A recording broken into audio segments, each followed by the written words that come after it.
saudara-saudara terkasih dalam Kristus, semoga saya menjumpai Anda dalam keadaan sehat walafiat, tetap semangat, tetap bersukacita karena Tuhan akan datang.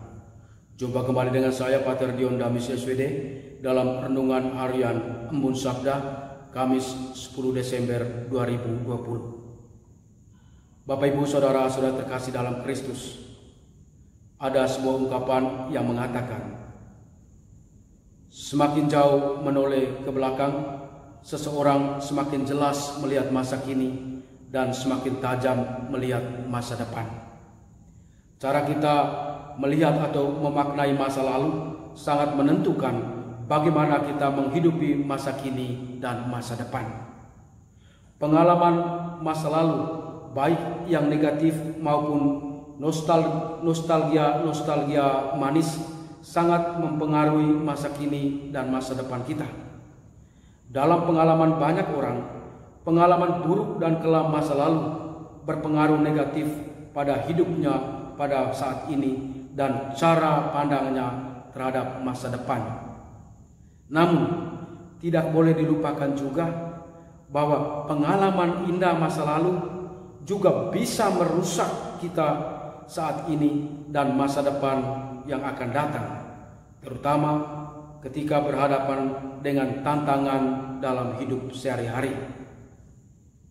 Seorang anak yang dimanja pada masa kecilnya dan mendapat kasih sayang orang tua bisa saja menjadi begitu pesimis, mudah menyerah dan putus asa ketika menghadapi tantangan dalam hidup perkawinan atau dalam hidup selanjutnya. Orang Israel mengalami pengalaman masa lalu yang selalu mereka kenang turun-temurun, yaitu pengalaman pembebasan dari perbudakan Mesir. Karya besar Tuhan pada masa lalu itu di satu sisi menguatkan mereka, tetapi di sisi lain bisa membuat mereka putus asa, ragu-ragu, dan juga tidak percaya pada kehadiran Tuhan, terutama di tengah penderitaan, kesulitan, dan tantangan hidup. Situasi inilah yang menjadi latar belakang untuk memahami pesan Tuhan dalam bacaan pertama hari ini. Lewat nubuat Nabi Yesaya, Tuhan menyampaikan kata-kata peneguhan kepada umat Israel yang menderita, yang putus asa di pembuangan Babylon. Tuhan berjanji bahwa Dia akan melindungi mereka terhadap musuh-musuh mereka. Aku ini Tuhan Allahmu, aku memegang tangan kananmu dan berkata kepadamu, jangan takut, aku yang menolong engkau. Aku yang menolong engkau dan aku menebus engkau, ialah yang Maha Kudus Allah Israel. Allah menebus, membayar atau membeli umatnya dari pembuangan di Babylon. Ketika Tuhan mendampingi mereka, maka kelemahan mereka menjadi kekuatan yang menghancur leburkan musuh-musuh mereka. Aku akan membuat engkau menjadi papan pengirik yang tajam dan baru dengan gigi dua jajah. Sabda Tuhan ini disampaikan pada masa-masa akhir pembuangan mereka di Babylon. Tuhan menjanjikan pembebasan baru atau eksodus baru. Orang-orang di pembuangan ini akan kembali ke tanah air mereka, dan di situ zaman baru atau zaman yang indah akan segera tiba.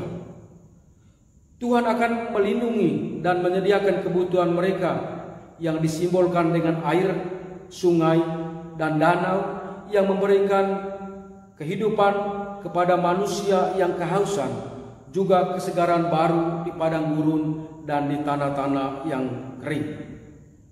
Dan menurut catatan historis, janji Tuhan ini mulai terwujud ketika Raja Darius dari Persia menghancurkan Babylon dan kemudian mengizinkan orang-orang Israel kembali ke tanah air. Bapak Ibu saudara-saudara terkasih dalam Kristus, bagi kita orang Kristen, bacaan ini menyadarkan kita bahwa janji Tuhan yang menolong dan menebus umatnya terwujud dalam diri Yesus Kristus. Dialah yang menebus kita dari perbudakan dosa dan membawa kita keluar menuju tanah air surgawi. Inilah inti iman yang kita rayakan, yang kita dengarkan lewat sabda Tuhan selama masa Advent dan juga pada saat Natal nanti. Injil hari ini memusatkan perhatian pada Yohanes Pembaptis sebagai figur yang kehadiran dan pewartaannya mengarahkan orang pada Mesias yang akan segera hadir. Karena itu, Yesus memuji Yohanes sebagai yang terbesar dari antara mereka yang dilahirkan oleh perempuan. Alasannya jelas, karena peran Yohanes mempersiapkan kedatangan Mesias. Dialah nabi terakhir perjanjian lama. Dia juga menjadi jembatan yang membuka perjanjian baru. Selain itu, Tuhan Yesus menegaskan bahwa Yohanes Pembaptis adalah Elia yang datang. Kita tahu bahwa orang-orang Yahudi memiliki keyakinan yang kuat bahwa Elia akan datang kembali. Dan kedatangan Elia menandakan bahwa zaman mesianis atau Mesias itu segera tiba. Maka ketika Yesus menyebut Yohanes Pembaptis sebagai Elia yang sudah datang, sebenarnya dia mau menegaskan bahwa Yesus sendiri adalah Mesias itu, karena kedatangannya dipersiapkan oleh Yohanes Pembaptis. Saudara-saudara, kita orang-orang Kristen saat ini sangat beruntung karena kita hidup dalam era di mana ajaran iman itu sudah matang, sudah dirumuskan secara baik. Mungkin kita tidak seperti orang-orang Yahudi pada zaman Yesus atau bahkan murid-murid Yesus sendiri yang meragukan apakah Yesus itu benar Mesias atau tidak. Kita sudah menerima Dia. Kita sudah percaya kepadanya, kita sudah dibaptis dalam namanya. Namun, bukan tak mungkin bahwa pada saat-saat tertentu, terutama dalam situasi sulit, kita menjadi ragu-ragu dan mempertanyakan apakah benar Yesus itu Tuhan, apakah benar Dia itu Mesias yang menyelamatkan kita.